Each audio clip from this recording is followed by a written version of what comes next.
Tuma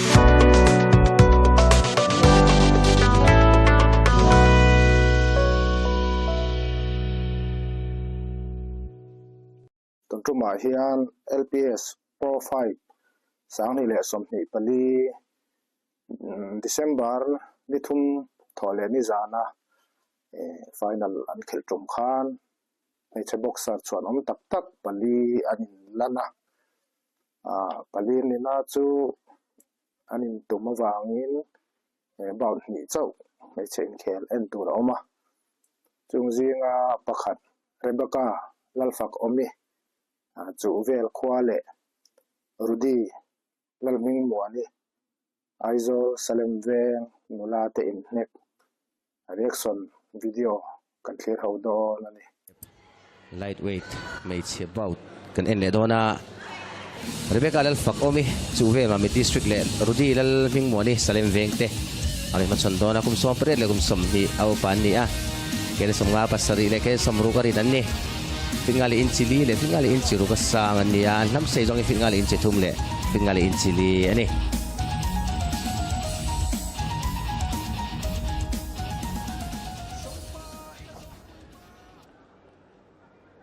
Women's Challenge Fight bout number 2 official duty to te judge number 1 te lo de te pa tholan tong khan tun truma Hmeichhe nek kan en tur hi in châu an ni a lightweight category ani a pakhat Rebecca hi keji somnga pasari le Rudy hi keji somruk ani a tuna ramparon chuak tur hi chuvel boxer red corner Rebecca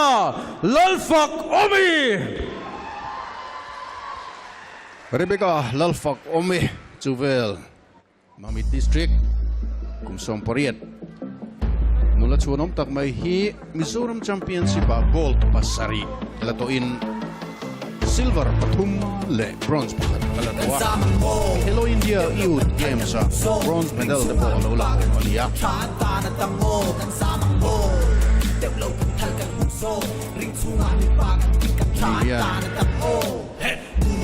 kan chia tong khan Rudy Lalhmingmuani salem veng tum dona unom le vio don ani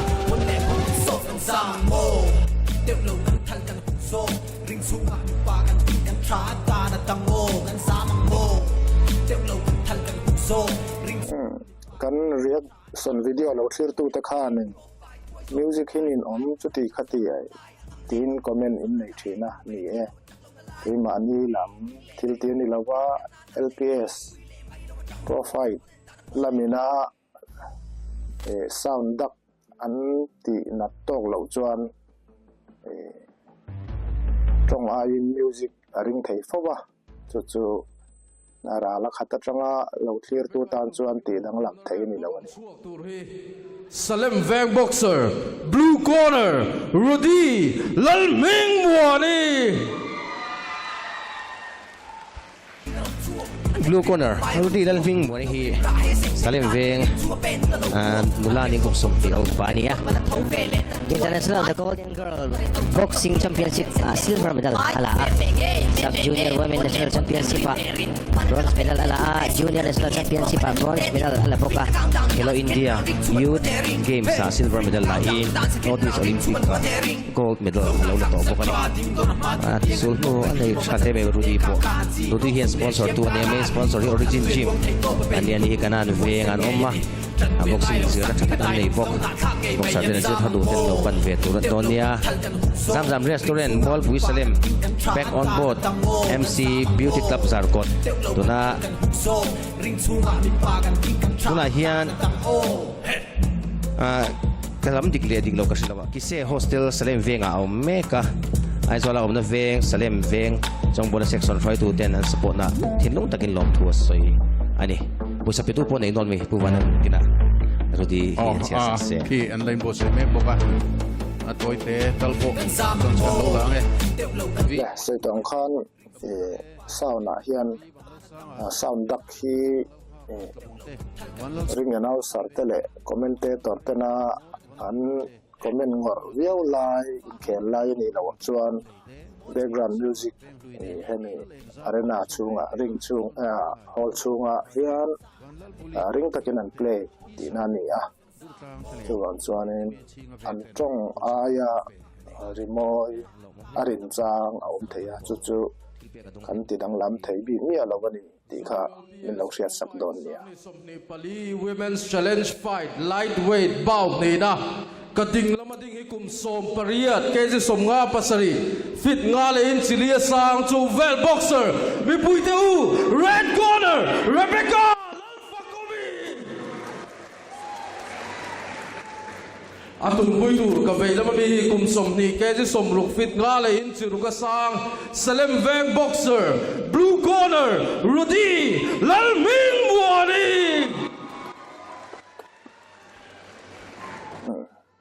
so tong khan boxing hian chi ni amateur le professional oma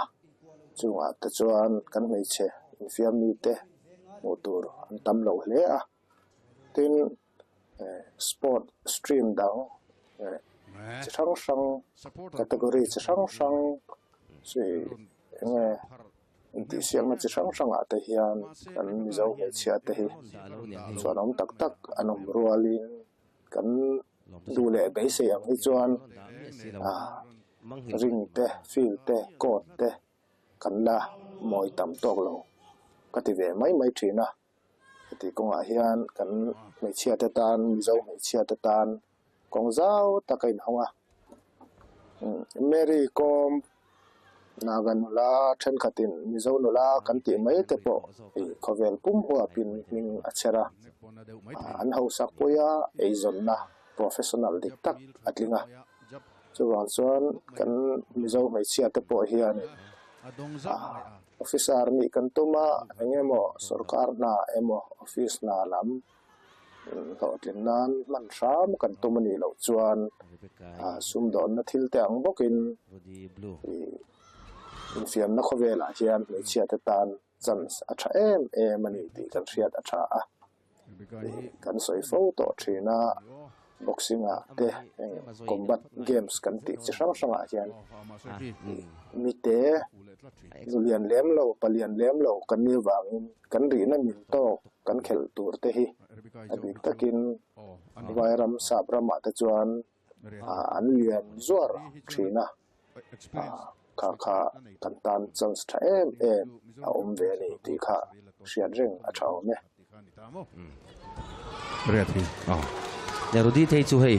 international the golden girl boxing championship at silver lâu là tuần này pui ta kani pui lutuk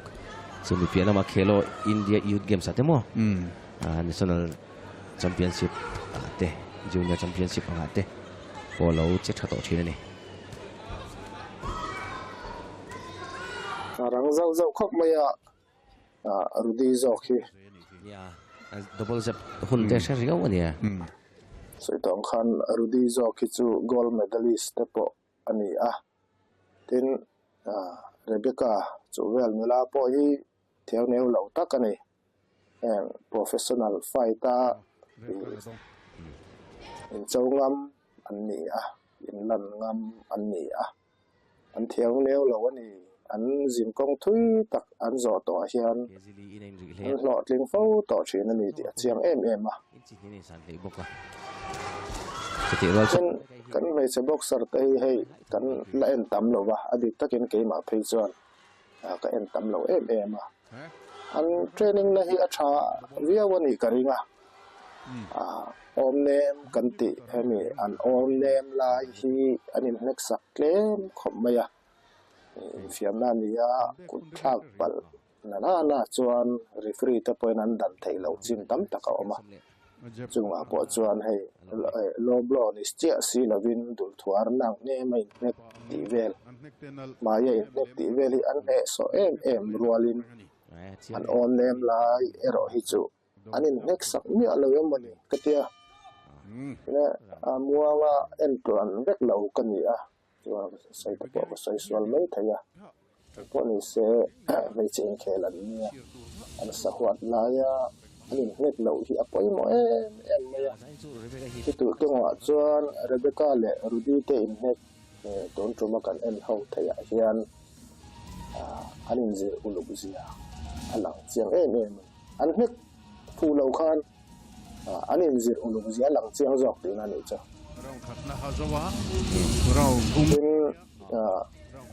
ringside announcer lệ TV lama commentator ku wa na te o hi ke ma hi chon tian ulu de ka ngai thapa renga comment poi mo an le hi chu ya lo sam ka tu mani bantamweight ate welterweight ale middleweight ate final kan endon ani round 2 ni ta Hmeichhe abi khi round thum an khel tira an to khop maya ase Rebecca le Rudy te hi round thum a po an chau chhemia lawa ya professional boxing a hi chuan round tam zawk khel thei tura wa sai hi angai thin reng ani first round ajan second round an uluk khop mai khi Rebecca ipon vai chuak omjinei takin ron vai chuak to red Rebecca ipon Rudy hi chu asai zoka an se bergot poi mang changkai theli ti sia Rudy po han dong Rebecca hi nia commentator ta soyang khan an te zoka yam zoka ava zuan thin tu tur valu zok tu tur ani ti ko nga po chuan a physical figure hi a chiang em be ma satu a po na tang deu fo ani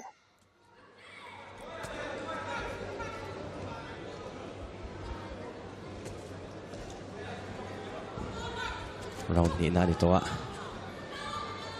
kan Hmeichhe te po an chon om tak zet zet ni zet angi la rang khom mai dak zau gat kara apon nek tlang zok maya Rudy hi atuan thakop mai ni puinan kil thup mai boxia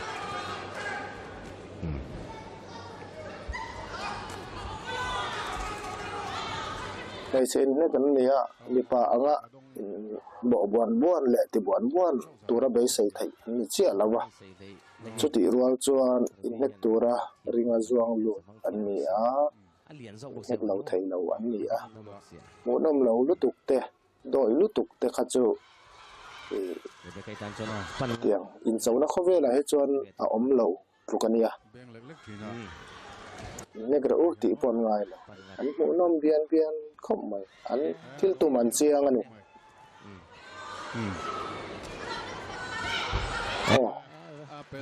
Rudy adong sok mai chiang zet tin adong let ve thau round ni na ase kalau clear dan mai chuan red corner Rebecca a skill a thatok lo deuem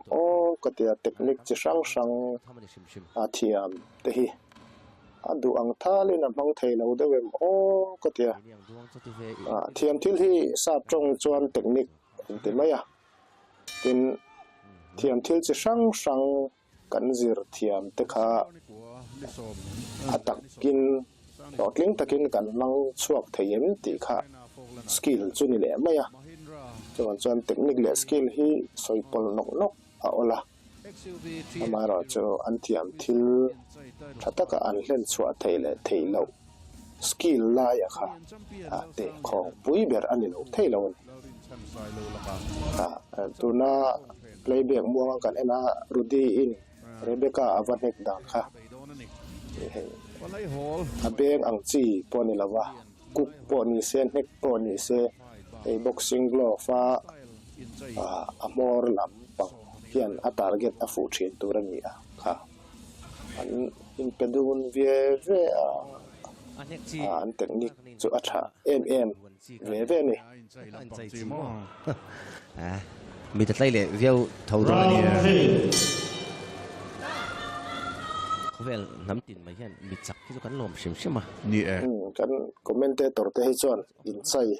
hanin buan tuang kol mai tur de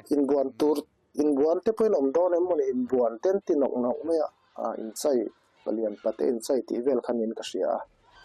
poni se boxing laya comment ani a poimo viau lo tura ngai photila maya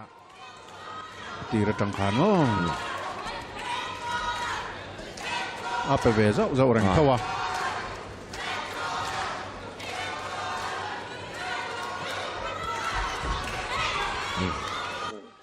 lau chung ni lo nia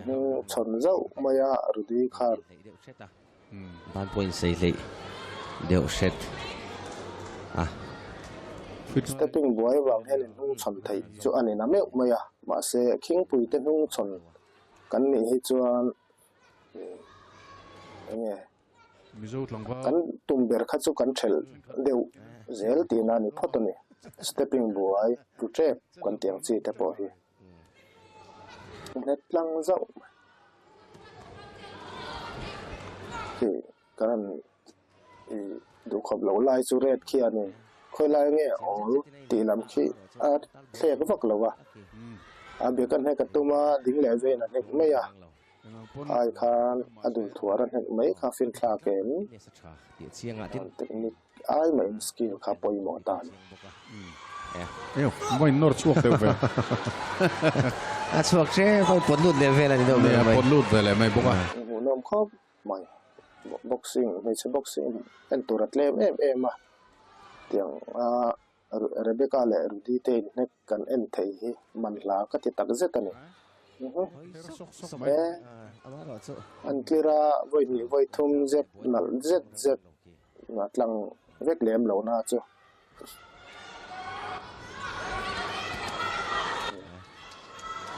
tuna changa kum engo sa ta chuan kum ni khada liam le chuan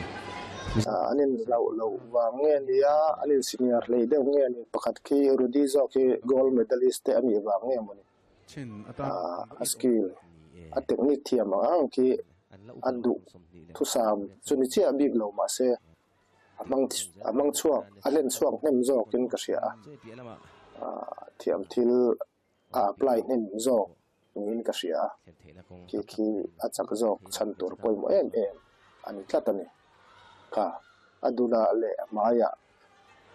voi ni a hook man a zonin double hook ani tak chu a khabia a zep le hookin ati boka zep tlang e lao na zaw ni do de mai second nga halong me a her sok mai her sok Rudy po hian dong le zau thau zel mai ram thum anin nek zau ta der maya Rebecca le Rudy te in zo in nek Challange Fight kan ti chu te khan kan clear zau ta studio store tata group noi in thiam thil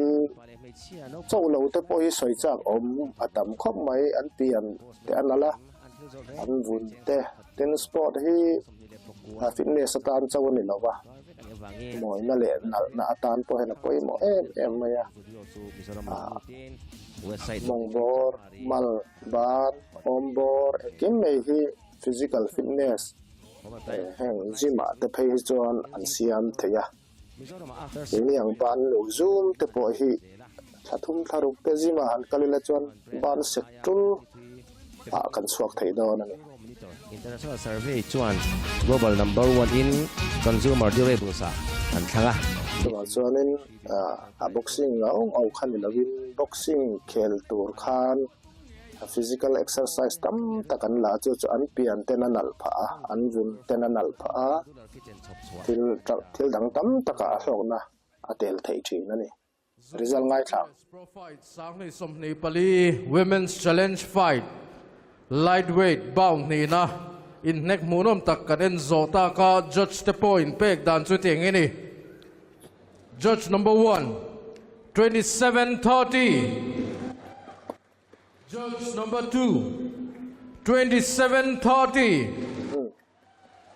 judge number 3 lu chak ta der maya 30 in unanimous decision out chak zawk chu blue corner Rudy Lalhmingmuani salem veng salem veng a khosa Rudy champion tani Hmeichhe boxing dang omle thoi se en hole thoi la adom khom mai Loman min sem sakturin kung ayin kulal kan puya area sales manager Amrit Sem Mizoram ringa lo tho sela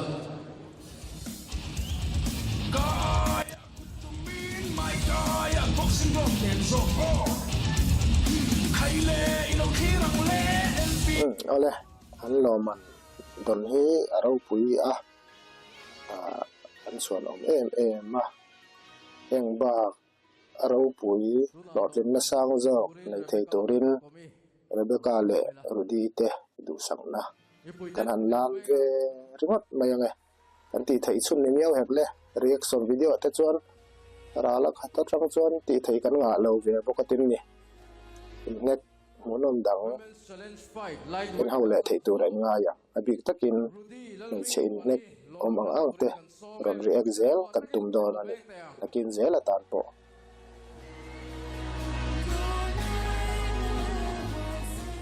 kulal